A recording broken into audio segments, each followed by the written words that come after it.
E aí, galera, é hora de começar. Vamos lá, gente. Hoje a gente vai falar sobre dióptro plano. Você já tem uma ótima noção do dióptro plano, mas o que a gente vai fazer hoje é uma continuação. Vai aparecer duas equações, uma equaçãozinha aí no final, importante, mas que vocês vão ver que a gente consegue chegar nelas sem grandes problemas. Primeira coisa que a gente começa. Todo mundo, ou grande parte de vocês, já com certeza fez uma questãozinha de um índio procurando peixe para acertar com a lança dele. E muitas vezes o índio é bom nisso porque ele precisa disso para viver. Mas se você coloca um menino da cidade para pescar um peixe, ele vai errar total. Ele vai errar por quê? Porque você tem aqui um dióptro. Opa, caneta, vamos funcionar. Isso. E aí você vai ter aqui um peixinho. Peixinho bonitinho. O que acontece? Você vai ver esse peixinho bonitinho aqui. O raio de luz que sai do peixinho, será que ele vai exercer... Ó, ficou certinho no lugar certo. Será que ele vai exercer esse movimento? Não, vou fazer até um pouquinho mais assim. Esse movimento? Ou ele faz esse movimento e aí quando ele chega aqui, o que acontece é uma modificação na velocidade da luz. Então o raio de luz estava aqui. Eu vou apagar esse raio de luz, na verdade. Eu vou fazer de novo, ó. Então o raio de luz do peixinho saiu aqui. E ele continuaria aqui se não tivesse havido nenhuma refração. Mas o que acontece, a gente sabe, é que houve a refração. E a refração desloca esse raio de luz. E aí a gente consegue ver. O grande problema é que nosso olhinho que está em vermelho, eu vou fazer em preto aqui, o nosso olhinho que está olhando, ele imagina que o peixe está no prolongamento desse raio. Então ele acha que o peixe está aqui, ó. E aí ele joga a lança sempre nesta direção e nunca vai acertar, porque o peixe, na verdade, está aqui. Então o que está acontecendo aqui é justamente a brincadeira do dióptro plano. E aí a definição de dióptro plano é um sistema formado por dois meios. Esses meios a gente chama de meios transparentes, tudo bem? Meios transparentes, ou seja, transparentes, não são opacos à luz, né? A luz consegue passar por ele. São meios transparentes de diferentes índices de refração. Eu apaguei aqui só para a gente ter um bonitão aí, pronto. Em que aqui vai ser o índice de refração 1, sei lá, e aqui o índice de refração 2. Muito, nesse nosso exemplo, aqui é a água, H2O, e aqui é o ar. Né? Então o índice de refração 2 a gente sabe que vale próximo de 1, e o da água vale maior do que 1. Não precisamos saber de cor, tá? Não precisamos. Então o que está acontecendo aqui é algo muito usual. Você provavelmente já fez o experimento de colocar um lápis dentro de um copo d'água. Você vai ver o lápis meio deformado. Ou então um anãozinho dentro da água. Na verdade não é um anão, é um ser humano normal. Só que quando ele está dentro da água ele fica mais achatado, porque a velocidade da luz muda lá dentro. Então isso acontece. E aí a gente vai estudar a formulação desse negócio. Bom, a fórmula que nós vamos chegar é essa aqui, ó. O N do observador sobre o N do objeto, ou seja, o índice de refração, né, é igual à altura falsa dividido pela altura verdadeira. Beleza? Altura verdadeira. Então vamos fazer? Vamos brincar? E aí a aula de hoje vai ser a prova dessa fórmula. Eu sei de cor essa fórmula, eu mal uso ela, normalmente eu provo. Mas como é que a gente prova? Aí que tá, vou explicar pra vocês. Essa aqui tá a minha reta normal, certo? Aqui tá como se fosse a parede do meu aquário. Tá aí, a parede do meu aquário. O que que rola?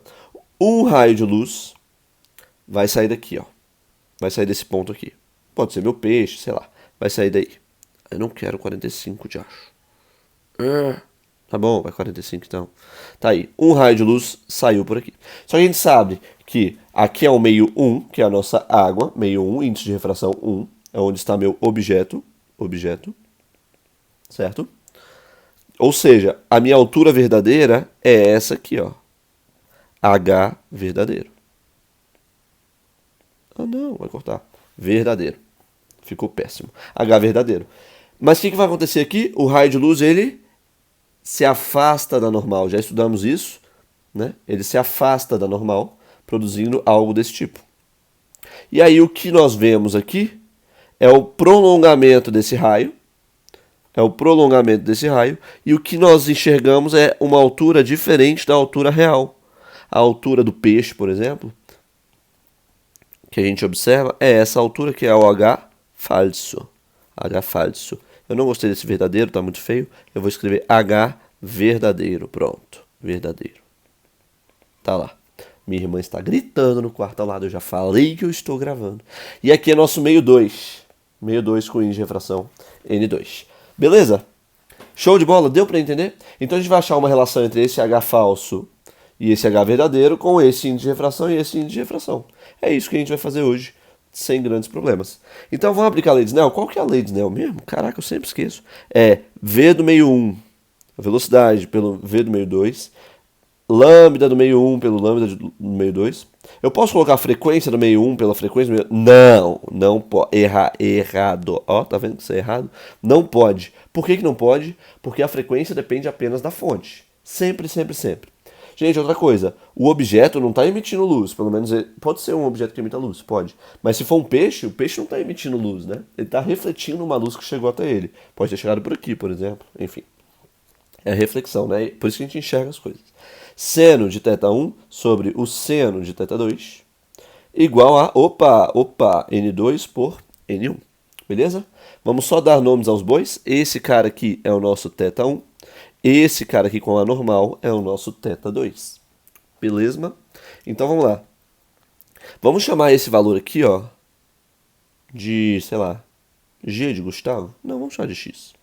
Pode ser X, que aí não tem erro, certo? Então, primeira coisa, primeiro passo, passo 1. Vou escrever 1. Quanto é que é a tangente de θ? Você vai entender o porquê que a gente vai calcular isso.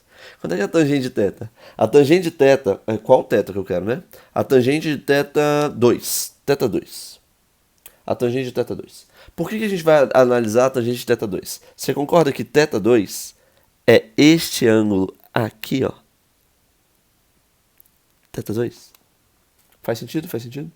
Então a tangente dele vai ser cateto adjacente pelo cateto cateto oposto sobre cateto adjacente. Vamos desenhar esse triângulo aqui, ó. Aqui está o meu θ2. Você concorda comigo que aqui é x, certo? E aqui vai valer exatamente o nosso h... Cadê? Tô perdido. Esse θ2. Pronto. Ó, fechando o triângulo aqui. É exatamente nosso h falso. Fez sentido? Nosso h falso. Então, tangente de θ2, de acho, vai ser quem? X sobre h falso. Fez sentido? Faz a mesma coisa, tangente de θ1. Mas aonde? Em qual triângulo que a gente vai fazer tangente de θ1? Vai ser nesse triângulo aqui agora, ó. Esse aqui é meu h verdadeiro, faz sentido? E aqui é x? Então vai dar x sobre h verdadeiro? Fez sentido? Fez sentido? Beleza, show de bola. Esse foi o segundo passo. Vamos fazer o terceiro passo agora. Aplicar este equacionamento da lei de Snell. Este equacionamento. Aplicando este equacionamento, olha só que a gente vai chegar. Vai ficar seno de θ1 sobre seno de θ2 igual ao N2 pelo N1. Eu só repeti a equação, não mudei nada. O que eu vou fazer aqui, hein? Eu vou dividir essas duas equações. Vou dividir as duas equações. Então vai ficar o quê, ó? Tangente de θ2 pela tangente de θ1 igual o quê, gente? X sobre h falso, fez sentido? Sobre x sobre h verdadeiro. Vamos trazer esse cara para cá. A gente vai ter que tangente de θ1 tangente de θ2, desculpa, sobre tangente de θ1 é igual a h verdadeiro. Já fiz direto, hein? Vou espirrar. Ah, nem, que droga. No meio do vídeo. Ai, droga. Sobre h verdadeiro. Opa, sobre h falso, perdão. Sobre h falso. Tudo bem até aqui? Guarda essa equação. Guarda. Guarda ela, guarda. Gente, aqui vem uma sacada que ela não é tão trivial. Ela não é. Sabe? Qual que é a sacada? Nós estamos analisando sempre aqui pequenos ângulos. Pequenos ângulos. Opa.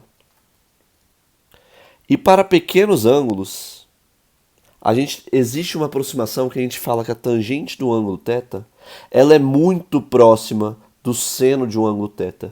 Isso aqui não é todo mundo que tem em mente, gente. Muita gente só usa quando o exercício dá, mas às vezes a gente com isso consegue resolver coisas e até chegar a conclusões mais rápidas. Ou seja, este equacionamento aqui, não vou passar por cima, vou passar pelo lado. Este equacionamento, eu posso falar que tangente de θ1 sobre tangente de θ, escrevi errado.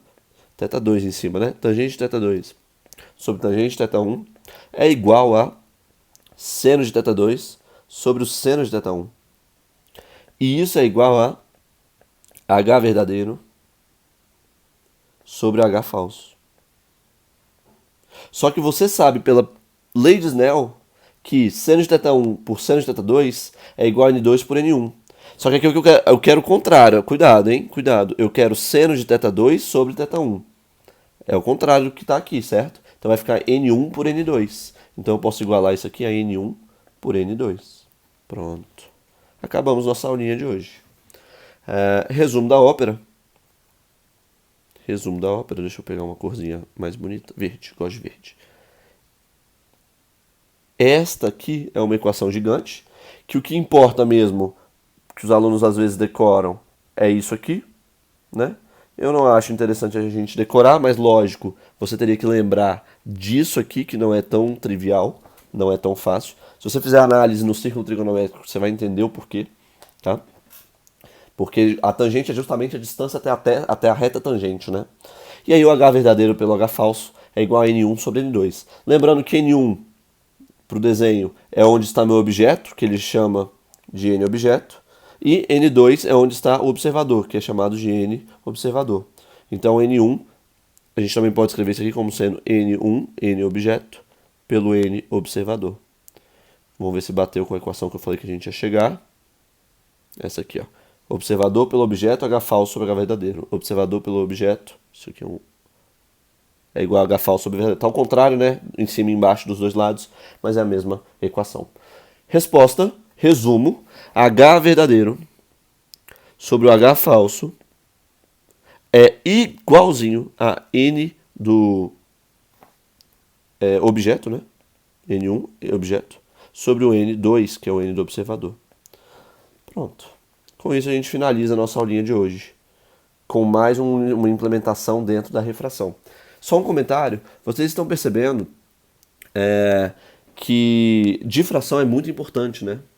É muito importante. Então, vocês estão percebendo aí que a utilização dessa expressão aí, dióptro plano, dentro da refração, faz referência a essa sensação que a gente sente de o raio vir numa direção, mas na verdade ele está em outra direção, tá bem? Na próxima aula, então, a gente vai falar sobre lâminas de faces paralelas. É uma continuação disso aqui, vamos chegar numa outra equaçãozinha um pouco chata, mas por hoje é só. Beijos, beijos.